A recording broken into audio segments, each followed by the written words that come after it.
आज तो मम्मी और मैं दोनों ही पेंटर बन गए। मम्मी ने यहाँ पे दीवारों को पेंट करा और मैंने दरवाज़ों को, और साथ में काम करने से काम यहाँ पे बहुत ज़्यादा आसान हो गया था। ये काम करते करते हमें पूरी रात हो गई पर घर बहुत सुंदर से बन गया।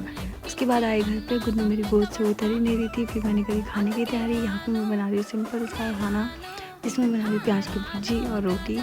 जब भूख और थकान दोनों लगी हो तो ये वाली रेसिपी बना लो, ये बहुत जल्दी बन जाती है। फिर मैंने साथ ही यहाँ पर रोटियाँ बना ली। मेरी सारी ही रोटियाँ गोल बनती थी। बहुत खुशी होती है जब रोटियाँ गोल बनती हैं। उसके बाद सच ही कहा है यार, किसी ने भूख मीठी तो भोजन मीठा। बस यहाँ पे सिंपल सी रेसिपी थी, इसे खाया मम्मी और मैंने साथ में। मिलते हैं नेक्स्ट वीडियो में, तब तक आप लाइक शेयर कर देना।